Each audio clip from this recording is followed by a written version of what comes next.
Well, my interest began about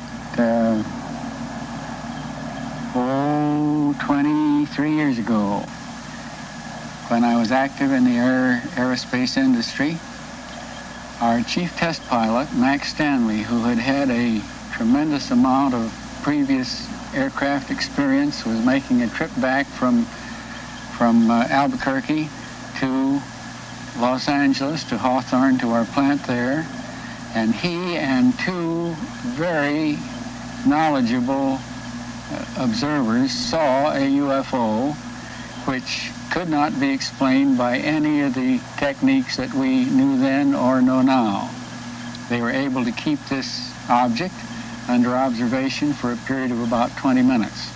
And of course, with people of that character, the chance of any hoax or any misleading statements or anything of this sort just simply doesn't exist. These were top technicians who had the opportunity firsthand.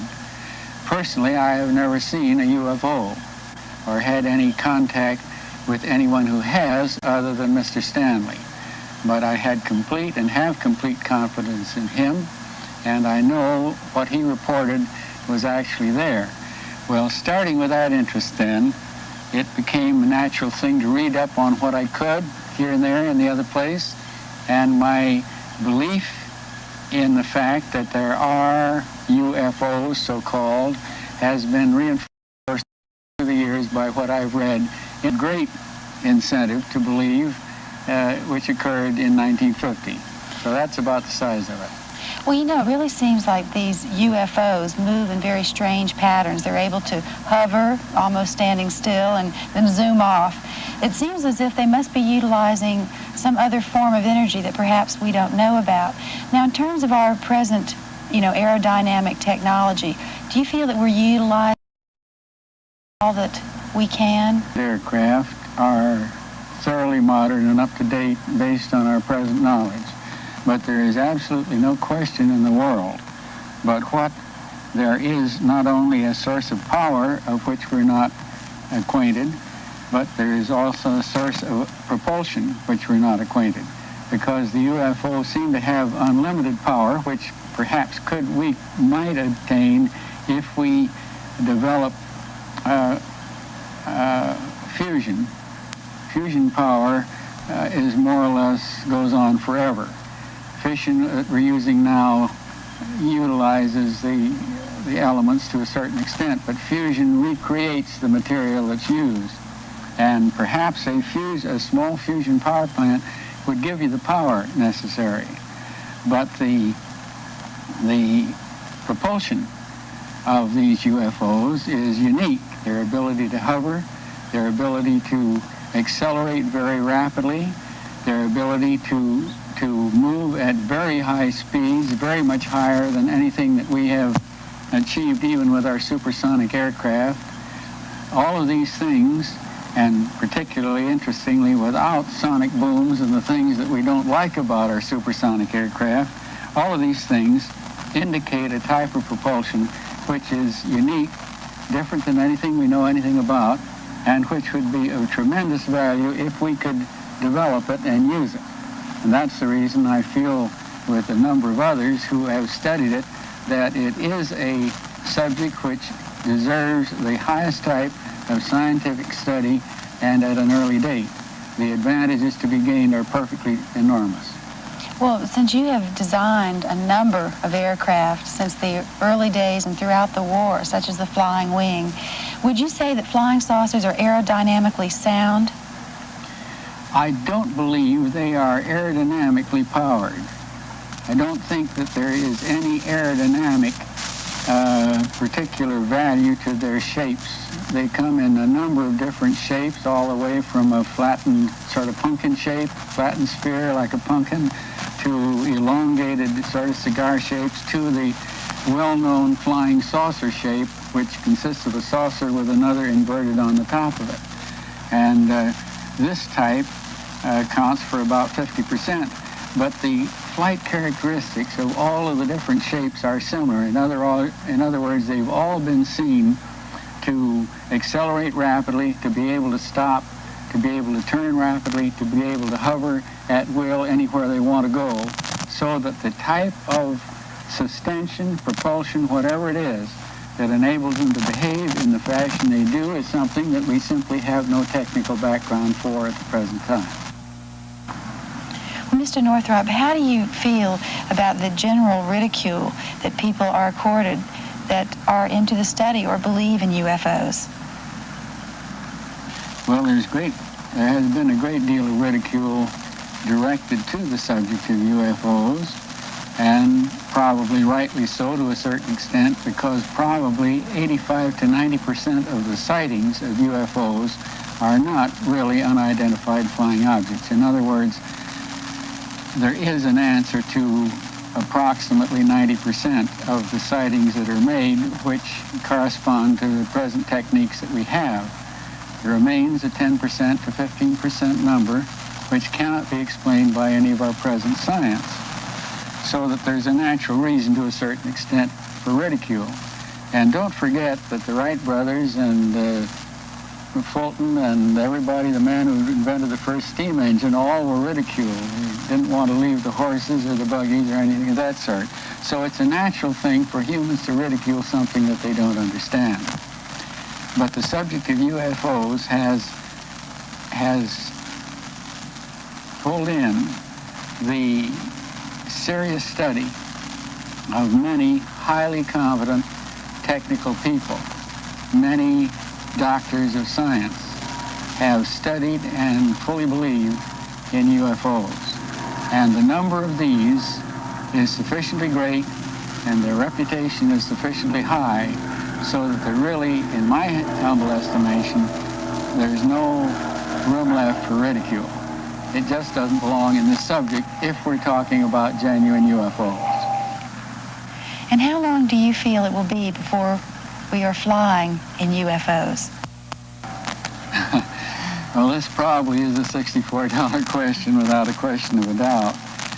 I think it depends a great deal on how rapidly we take them seriously and how soon we really set up a scientific study team to work on the subject.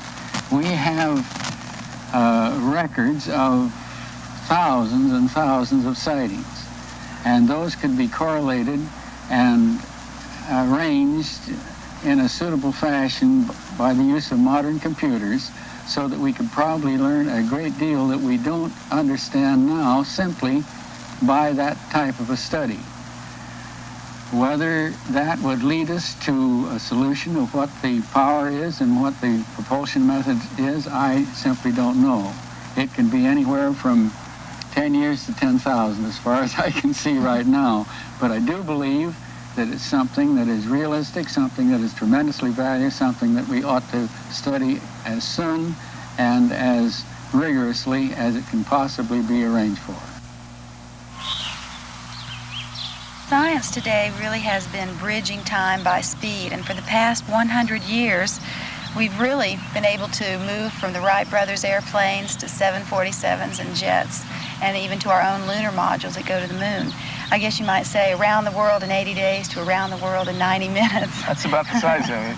But we've learned to move through time so rapidly that it seems really possible that if we have developed our knowledge so that we can move through time at these speeds, like Ezekiel landing his spaceship in biblical times, that it must be feasible that other intelligence could have possibly developed this. Well, it's not only feasible for others to develop it, but we already, in published papers by respectable scientists, have shown that it's feasible for us to plan trips to nearby stars and expect the round-trip time to be shorter than the average person's lifspan, and without violating any of the laws of physics. And a lot of people are shocked by that.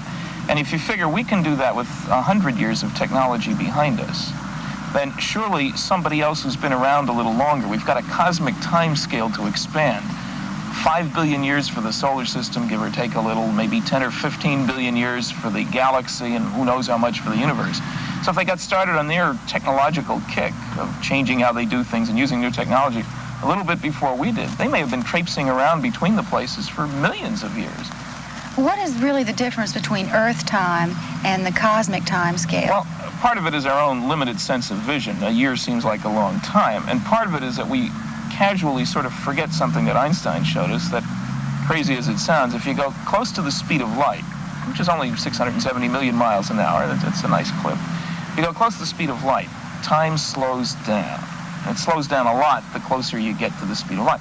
For example, if you wanted to go to a star that was, say, 40 light years away, which is just down the street, it's in our neighborhood, you might say, in a galactic scale. If you were going 99% of the speed of light, and it would only take a year at 1g acceleration, which we can stand because we're always exposed to it, to get to that speed. At that speed, it would only take you about 9 or 10 months to go 40 light years. If you go a little faster, say 99.9% of the speed of light, and we have made particles in the laboratory that go faster than that, and nature has too, then you could do it in under a month, pilot time. So the whole universe is within reach if you can go close to the speed of light. And becoming an astronaut then becomes a recipient of the gift of immortality. Because you go out and you don't age much, and you come back and everybody's a lot older. Well, this seems to be involved with using energy in perhaps That's the way the key. that we haven't utilized it before. Well, we seem bent on using energy for not very peaceful purposes. The big discoveries have all been turned into ways to kill people, but the same techniques that are used in A-bombs and H-bombs, fission and fusion systems, can be used to develop propulsion systems. I've worked on fission and fusion propulsion systems, and with these, with our limited knowledge today, this is what makes these trips to nearby stars feasible.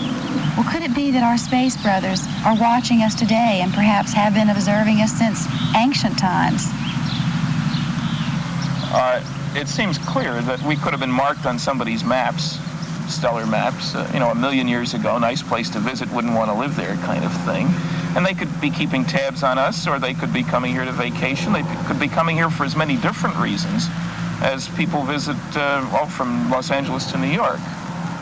Fun reasons, business reasons, people reasons, philosophical reasons.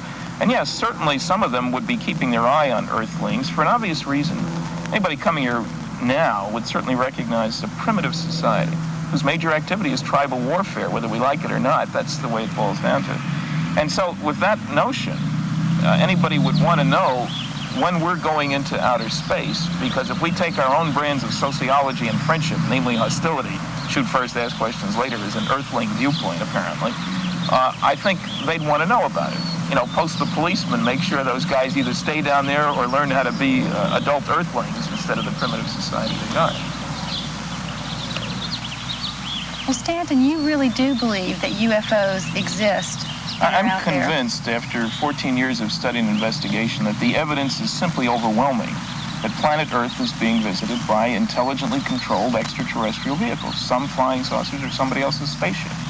Well, where is this data? Why haven't we seen this investigated before? It's kind of funny. There's an enormous amount of information. There are 5 large-scale scientific studies that I discuss in my lectures that provide us, every one of them, and most of them government-sponsored, incidentally, provide us with a mass of information that would convince anybody who took the trouble to study it that some of these things are indeed real. But there are really several reasons, I think, at least in my traveling and talking to lots of people. The first problem is that they won't take the trouble to study it. The skeptics invariably are ignorant of the data. You'll hear all kinds of foolish statements about why aren't they seen on radar? They are. Why haven't they been seen by astronauts? They have been. None of those objections stand up when you look at the data. There's another problem, though, and that's the laughter curtain, the fear of ridicule. It's amazing how powerful that fear of ridicule is in terms of people's lives. Most sightings don't get reported. I check everywhere I speak, and I find 4 to 10% of the people have seen a UFO. I say, how many of you reported what you saw? If I'm lucky, 1/10, 1/20 of those have reported what they have seen. The third problem has to do really with ego, man's feeling of importance. You know, if they were coming here, they'd want to talk to us, say the members of the National Academy of Sciences. News editors from newspapers and television stations say they'd come here, they would obviously have a press conference. They haven't called one, you know. The fourth reason is up my alley. As a nuclear physicist working on crazy far-out propulsion systems for most of my professional life, it's a complete unwillingness to use our knowledge of technology to try to understand UFOs, figure out how they work. People wonder why bother with UFOs. The technological end is certainly one. Right now, we certainly worry about the traffic situation, the pollution problem, the energy crisis. What would it mean to mankind, to all of us Earthlings, if we had a system that could duplicate UFO behavior, up, over, and down, without noise, without pollution, without carrying along something you throw away, without burning up vital resources, you'd think that with our spending a few $1 billion on advanced propulsion systems like the space shuttle and VTOLs and all these other things, that the money might very well be better spent trying to figure out how these characters fly their machines and what's going on there. Because that's one practical benefit. You could grow things, you can dig things out of the ground in a place without having to build roads or railroads. The problems on the world are really a kind of distribution problems. We do have one planet. There's another practical end, kind of a dollar-saving end. As a taxpayer, this concerns me. We are committed to searching for life in outer space. There was one study done, they want to spend $6 to $10 billion to build a big radio telescope, listen for signals because somebody's undoubtedly sending and all that sort of thing. And I think for under $1 million, we could find out about intelligent creatures coming here rather than the television commercials from another star system. Perhaps the biggest reason, though, the biggest practical benefit for mankind in a pragmatic world would be for us to learn to recognize that we all do have something in common. From an alien's viewpoint, it's one dinky planet. We are all Earthlings. You ask somebody now, who are you? I'm an American, I'm Russian, I'm Chinese, black, white, male, female, all these other divisive sort of things. What we really ought to be saying is, I'm an Earthling. And from their viewpoint, it must seem very strange that we don't act as if we were all on the same planet, as if we were separated rather than part of a small picture on an unimportant place out in the boondocks. And so I think that's the biggest possible benefit, to avoid war in the future, to solve mankind's problems, so that we don't have the foolish business of paying some people not to produce food when not very far away on a cosmic scale there are people starving. I think we need to start to think of ourselves as Earthlings.